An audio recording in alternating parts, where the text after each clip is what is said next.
नमस्कार, मी उज्ज्वला. शौर्यस क्लाउड किचनमध्ये मी तुमचं मनापासून खूप खूप स्वागत करत आहे. आज मी तुम्हाला एक ब्रेकफास्टचा नवीन प्रकार दाखवणार आहे. सकाळच्या गडबडीत पटकन होणार आहे. ब्रेकफास्टमध्ये सुद्धा तुम्ही हे खाऊ शकता आणि लहान मुलांच्या शॉर्ट ब्रेकलाही ते तुम्ही देऊ शकता. असा हा ब्रेकफास्ट आहे. व्हाईट सॉसमधला स्वीट कॉर्न. चला तर मग रेसिपीला सुरुवात करूया. हे बघा, इथं मी एक कढई ठेवलेली आहे. त्याच्यात आता थोडंसं बटर घालायचं, 1 चमचा,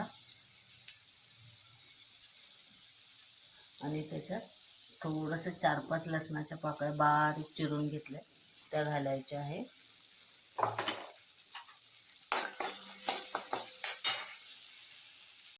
लसूण चांगलं बटरमध्ये भाजल्यानंतर 1 चमचा गव्हाचं पीठ घेतलेलं आहे.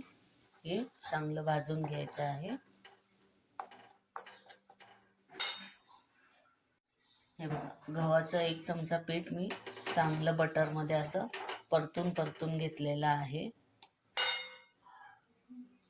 आता याच्यात थोडं थोडं करून दूध घालायचं आहे.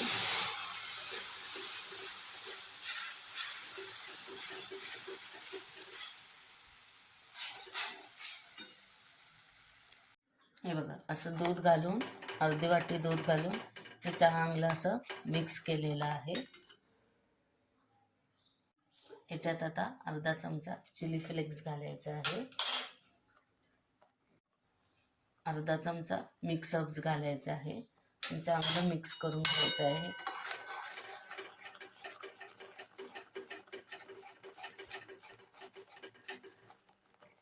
आणि याच्यात मी हे उकडलेले स्वीटकॉर्न आहेत, कुकरला 2 शिट्ट्या घेतलेल्या आहेत, ते स्वीटकॉर्न घालायचे आहेत.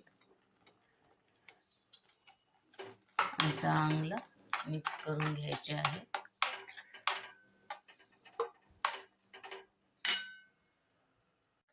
मिक्स केल्यानंतर थोडंसं चीज किसून घालायचं आहे याच्यावर, म्हणजे आणि क्रीमी टेक्स्चर येतं या व्हाईट सॉस स्वीटकॉर्नला.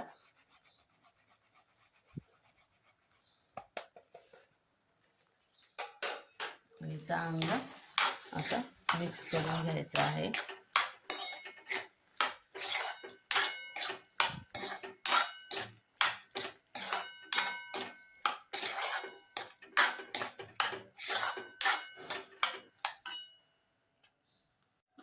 सगळ्यात शेवटी चवीनुसार थोडंसं मीठ घालायचं आहे आणि मिक्स करून घ्यायचं आहे.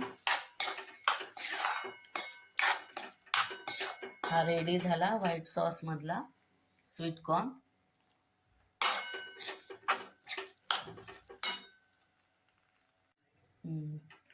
आता रेडी झालेला आहे हा व्हाईट सॉस मधला स्वीटकॉर्न. आता आपण प्लेटमध्ये घेऊया. हे बघ, असं छान असा झालेली आहे ही डिश.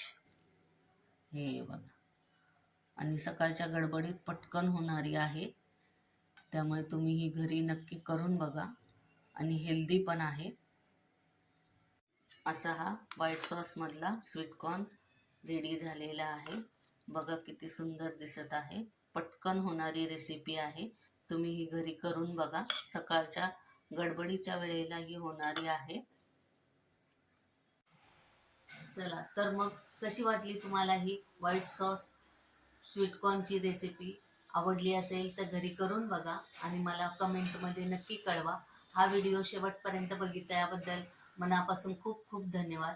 हा व्हिडिओ आवडला असेल तर लाईक, शेअर आणि सबस्क्राईब करायला विसरू नका. याआधी पण ज्यांनी माझ्या शौर्यस क्लाउड किचनला लाईक, शेअर आणि सबस्क्राईब केलेले आहे त्यांचे मनापासून धन्यवाद. असाच आशीर्वाद शौर्यस क्लाउड किचनला राहू दे. मी नवनवीन रेसिपीज घेऊन येत जाईल, तर नेहमी विजिट द्या माझ्या शौर्यस क्लाउड किचनला. धन्यवाद.